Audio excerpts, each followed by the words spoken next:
Assalamualaikum warahmatullahi wabarakatuh. Selamat datang kembali di channel Bekar Partner. Bagaimana kabar Anda hari ini? Semoga sehat selalu dan semoga selalu dilapangkan rezekinya. Serta semoga apa yang sedang Anda usahakan hari ini mendapatkan kelancaran dari Allah SWT. Amin ya rabbal alamin. Pada kesempatan kali ini kembali kami akan memberikan informasi yang sangat penting bagi Anda semuanya, yaitu para KPM, PKH, BPNT dan juga BST, dan juga untuk Anda semuanya masyarakat di seluruh wilayah Indonesia. Yaitu kali ini kami akan berbagi informasi yaitu terkait 10 langkah bagaimana cara mendaftarkan diri yaitu di DTKS di situs cekbansos.kemensos.go.id agar Anda bisa mendapatkan bantuan sosial dari pemerintah.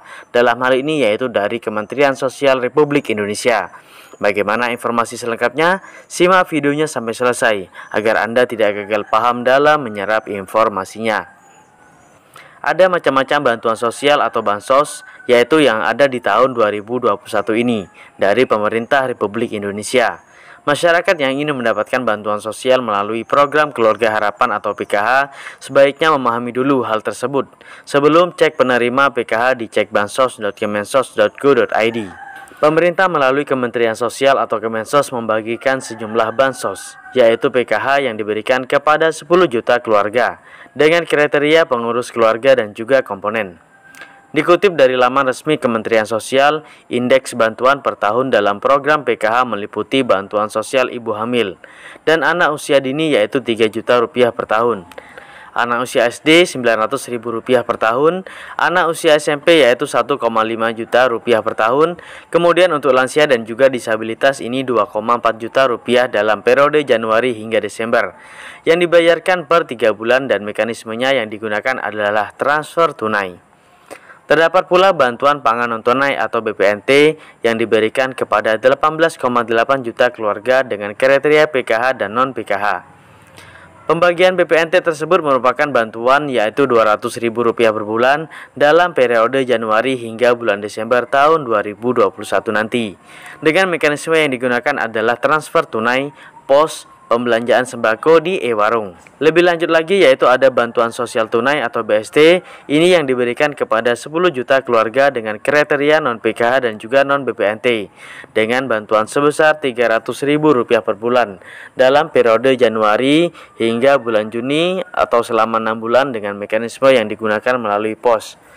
Dan juga tidak menutup kemungkinan dengan pandemi COVID-19 ini yang masih belum berakhir, nantinya direncanakan akan juga dicairkan untuk tahap ke-7 dan 8-nya, atau untuk alokasi bulan Juli dan Agustusnya.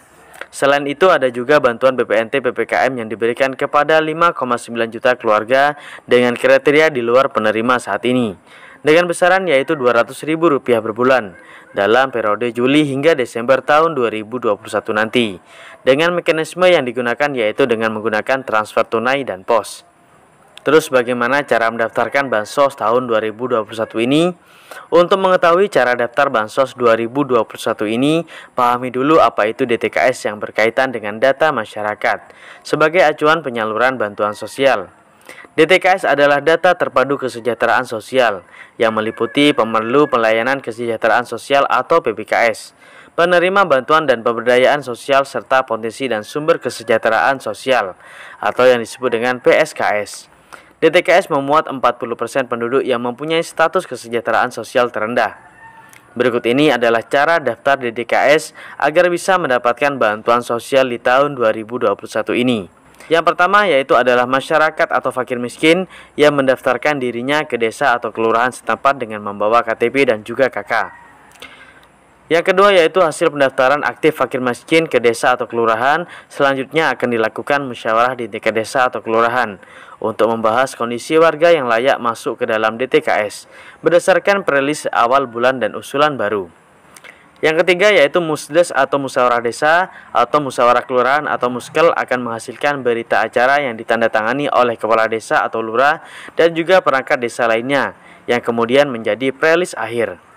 Yang keempat yaitu perilis akhir dari hasil musyawarah desa digunakan oleh Dinas Sosial untuk melakukan verifikasi dan juga untuk melakukan validasi data dengan instrumen lengkap DTKS melalui kunjungan rumah tangga. Lanjut yang kelima yaitu data yang telah diverifikasi dan juga validasi, kemudian diinput dan diaplikasikan di SIX offline oleh operator desa atau kecamatan. Yang keenam yaitu data yang sudah diinput di SIS offline kemudian diekspor, nantinya yang akan berupa file. Yang ketujuh yaitu file ini kemudian dikirim ke Dinas Sosial untuk dilakukan import data ke dalam aplikasi SIS online. Lanjut yang ke-8 yaitu hasil verifikasi dan validasi ini nantinya dilaporkan kepada Bupati atau Wali Kota. Kemudian lanjut yang ke-9 yaitu Bupati atau Wali Kota nantinya akan menyampaikan hasil verifikasi dan validasi data yang telah disahkan kepada Gubernur untuk diteruskan kepada Menteri Sosial. Dan yang ke-10 atau yang terakhir yaitu penyampaian dilakukan dengan cara mengimpor data hasil verifikasi validasi 6NG dengan mengupload surat pengesahan Bupati atau Wali Kota dan berita acara musyawarah desa atau musyawarah kelurahan. Lantas jika sudah masuk ke dalam DTKS, apakah otomatis akan mendapatkan bantuan sosial?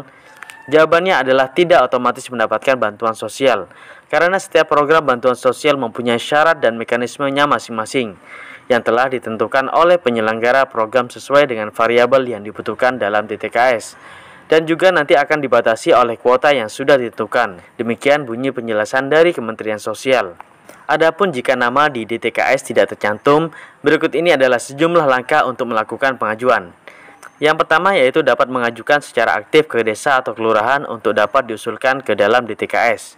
Kepala desa atau lurah nanti akan menyampaikan data pendaftaran tersebut ke Bupati atau Wali Kota melalui camat. Poin yang kedua yaitu sebelum pengesahan oleh Bupati atau Wali Kota, ini akan dilakukan verifikasi dan validasi data oleh Dinas Sosial dengan pengisian instrumen lengkap melalui kunjungan rumah tangga. Dan poin ketiga yaitu hasil verifikasi dan juga validasi ini akan dilaporkan kepada Bupati atau Wali Kota. Dan juga nanti Bupati atau Wali Kota akan menyampaikan hasil verifikasi dan juga validasi kepada Gubernur untuk nantinya akan diteruskan kepada Menteri Sosial. Nah, jika sudah memahami apa saja macam-macam bantuan sosial 2021 dan tata cara daftar bantuan sosial 2021, maka perlu tahu cara cek penerimanya. Cek penerima bantuan sosial 2021 ini adalah di laman cekbansos.kemensos.go.id. Ini bisa dilakukan dengan mudah melalui komputer atau ponsel pintar. Jika sudah mengunjungi laman cekbansos.kemensos.go.id, berikut ini adalah petunjuk cek penerima PK di cekbansos.kemensos.go.id. Yang pertama yaitu masukkan provinsi, kemudian kabupaten, kecamatan, dan juga desa atau kelurahan tempat Anda tinggal. Selanjutnya yaitu masukkan nama atau penerima manfaat sesuai dengan KTP. Yang ketiga yaitu ketikkan 8 huruf kode yang dipisahkan spasi yang tertera dalam kotak kode. Selanjutnya jika huruf kode kurang jelas, klik ikon untuk mendapatkan huruf kode baru. Lalu klik tombol cari data, sistem cek bansos Kemensos akan mencari nama penerima manfaat sesuai wilayah yang Anda inputkan. Demikian tadi adalah bagaimana cara mendaftarkan diri yaitu di DTKS. Dan bagaimana cara cek penerima bantuan sosial di cekbansos.kemensos.go.id. Sementara mungkin ini dulu informasi yang dapat kami berikan. Semoga informasi ini bermanfaat untuk Anda semuanya. Demikian dari kami. Wassalamualaikum warahmatullahi wabarakatuh.